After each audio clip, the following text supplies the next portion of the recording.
আমার নবীরে কইছে কাউবয়, এই বেয়াদবকে শাস্তি দিতে হবে, এই বেয়াদবের বিরুদ্ধে সারা বাংলাদেশে আন্দোলন গড়ে তুলতে হবে এবং বাংলাদেশ থেকে তাকে বয়কট করে দিতে হবে। নবীকে নিয়ে যে অসম্মান সূচক কথা বলে তার বাংলাদেশে স্থান নাই। তসলিমা নাসরিনও থাকতে পারে নাই বাংলাদেশে, আর আজারিও থাকতে পারে। যদি এই শব্দ কোনো বিধর্মীরা উচ্চারণ করত, বাইতুল মোকাররম সহ বাংলাদেশের সকল মসজিদ থেকে একযোগে শুক্রবারে মিছিল করে দেশে একটা তাণ্ডব সৃষ্টি করে ফেলত। কিন্তু আজারি সাহেব বলছেন তাণ্ডব হয় নাই। আপনাদেরকে ইসলাম প্রচার মুসলমানদের কাছে করার জন্য এই শিক্ষা আপনাদেরকে দেওয়া হয়নি। আপনাদেরকে কোরআন হাদিস সম্বন্ধে যে জ্ঞান অর্জন করেছেন সেটা হলো নবীর সালাত অনুযায়ী, সিলসিলা অনুযায়ী আপনারা বিধর্মীদেরকে মুসলমান করবেন বা ধর্মের পথে আনবেন, আমাদের ধর্মের পথে আনবেন। এই জন্যই আপনার এই কোরআন হাদিস পড়ার প্রয়োজন হয়েছিল এবং পড়েছেন। কিন্তু আপনারা সেটা করেন না। 40 মিনিট বক্তৃতা দেন, 10 লক্ষ টাকা নেন, হেলিকপ্টারে করে যান, হেলিকপ্টারে করে আসেন। বিচারকরা কেন গেল না ভারতে? আমার মনে হয় টেকনিক্যাল এই প্রবলেমে নাজমুল ভাই বলতে পারেন। সেটা হলো 1916 সালে ভারতের সাথে আমাদের 3টা চুক্তি হয়েছিল। একটা হলো বিচারপতিদের ট্রেনিং, একটা হলো সিভিল সার্ভিসের যারা বিসিএস ক্যাডার তাদের ট্রেনিং, আর একটা হলো আমাদের সেনা কর্মকর্তা যারা নাকি আপনার আমাদের সেনা অফিসার, তাদেরকে ট্রেনিং করার জন্য ভারতের সাথে আমাদের একটা চুক্তি আছে। 16 সালে চুক্তিটা হয়েছিল। সে আলোকেই 50 জন বিচারপতি ট্রেনিং করার জন্য ভারতে যাওয়ার কথা ছিল। কিন্তু অভ্যন্তরীণ বিষয় কি সিচুয়েশন হয়েছে জানি না।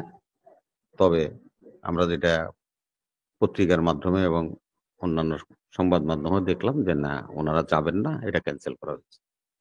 এইটুকু পর্যন্ত সীমাবদ্ধ থাকি। ধন্যবাদ। সরি, আপনার কোনটা আপনার সাবজেক্ট কি? বৈষম্য বিরোধী ছাত্র আন্দোলনের বক্তব্য দিয়ে শুরু করব না আজারি সাহেবের বক্তব্য দিয়ে শুরু? দুইটাই তো রাখছেন আপনি টপিকসে। আজহারিটা প্রথমে বলবেন যে উনি তো আপনাদের নাম উল্লেখ করেনি, তারপরে বিএনপি কেন ক্ষোভ প্রকাশ করছে, আর হচ্ছে যে যে ঘোষণাপত্রের কথা বলা হয়েছে সেটা সব দলের সাথে সেটা আলোচনা পরে আসতেছে, সেটা আসতেছে। আচ্ছা, আজারি সাহেব যে বক্তব্য বলেছে যে একদল চেটে গেছে আরেক দল চাটবে, এটা ওনার ব্যক্তিগত অভিনিয়ন, উনি বলতে পারেন, এটাতে আমাদের কিছু আসা যায় না। আপনারা সদ্য ওনার একটা ওয়াজ মাহফিলের বক্তব্য শুনছেন কিনা আমি জানি না, এজ এ মুসলমান হিসেবে বলছি। যদি এই শব্দ কোনো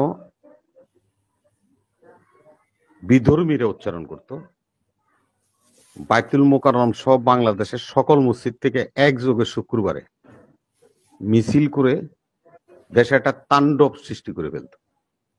কিন্তু আজারি সাহেব বলছেন তাণ্ডব হয় নাই, কারণ জাত ভাই।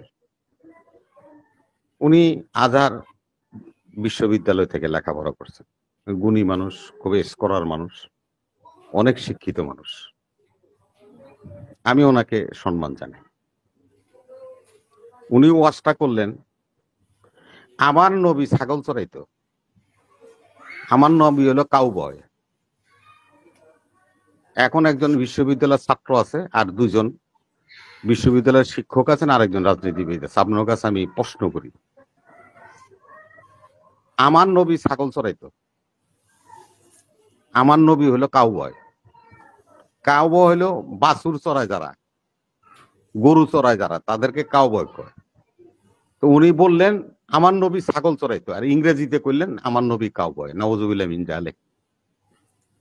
এই কথা শোনার পরে আমাদের দেশের যে সমস্ত মুসলমানরা দাবি করি আমরা মুসলমান, তাদের সকলের উচিত ছিল এই অতি জ্ঞানী লোকটার বিরুদ্ধে আন্দোলন করা এবং তাকে জনসমক্ষে আনে বিচার করা এবং মাপ চাওয়ানোর জন্য। বিএনপি একা বলে নেই, বিএনপির সাথে আহ্বান জানাচ্ছি সকল মুসলমান ভাই এবং বোনেরা, আমার নবীরে কইছে কাউবয়, এই বেয়াদবকে শাস্তি দিতে হবে, এই বেয়াদবের বিরুদ্ধে সারা বাংলাদেশে আন্দোলন গড়ে তুলতে হবে এবং বাংলাদেশ থেকে তাকে বয়কট করে দিতে হবে। নবীকে নিয়ে যে অসম্মান সূচক কথা বলে তার বাংলাদেশে স্থান নাই। তসলিমা নাসরিনও থাকতে পারে নাই বাংলাদেশে, আর আজারিও থাকতে পারে। আজারি সাহেবের বক্তব্য এই পর্যন্তই শেষ, আমি আর বললাম না। উনি অনেক জ্ঞানী, মহাজ্ঞানী মানুষ। শুনেন, ইসলাম কার কাছে প্রচার করবে? এই যে তাবলিগ নিয়ে এখন প্রশ্ন হচ্ছে, অনেক কথা আমরা বলতেছি, তাবলিগটা কিন্তু নবীর আমলে শুরু হয়েছিল। সেটা কিভাবে শুরু হয়েছিল? নবী ছোট ছোট দলবদ্ধ করে মুসলমানদেরকে ইহুদিদের, খ্রিস্টানদের মহল্লা দিয়ে যে পাঠাতেন। ওইখানে যে ইসলাম ধর্ম সম্বন্ধে ওই খ্রিস্টানদেরকে, ইহুদিদেরকে, বিধর্মীদেরকে আমাদের মুসলমানরা বুঝাইতেন, দ্বীনের পথে আনতেন।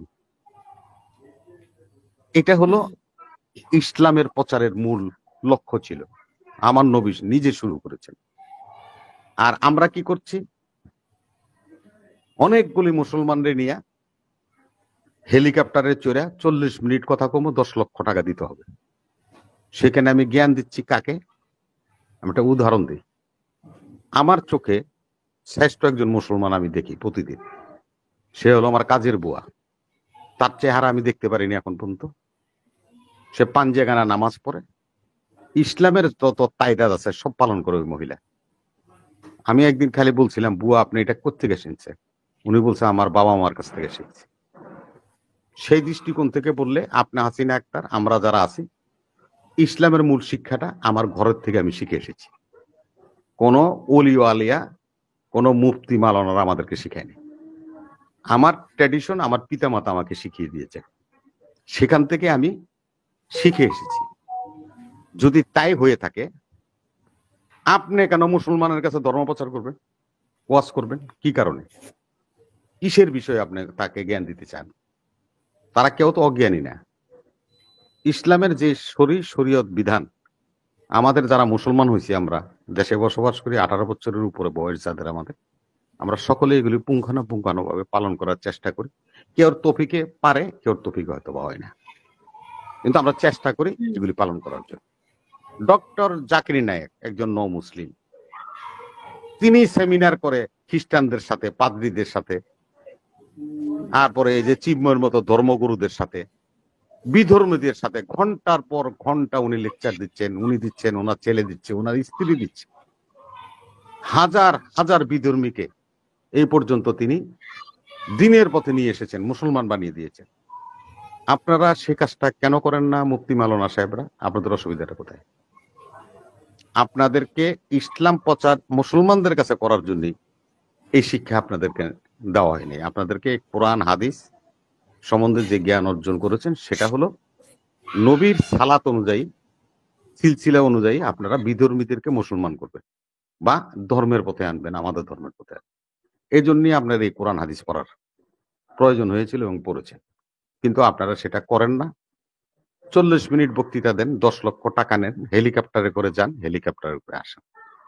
এই চরিত্র থেকে বেরিয়ে আসেন। নবী করিম সাল্লাল্লাহু আলাইহি ওয়াসাল্লাম বলেছে, ইসলাম কোন বাহ্যিক জিনিসকে পছন্দ করে না, যেরকম আলস্যজ্জা, বাহাদুরি বা বিভিন্ন রকম এই সমস্ত উদাহরণ আপনার। তা আপনারা যেগুলি করছেন সেটা ইসলামের বিবর্জিত, নবীর শরীয়তের বিবর্জিত। আল্লাহ কোরআন যে নির্দেশনা দিচ্ছে তাও আপনারা মানেন কিনা আমার সন্দেহ। ধন্যবাদ।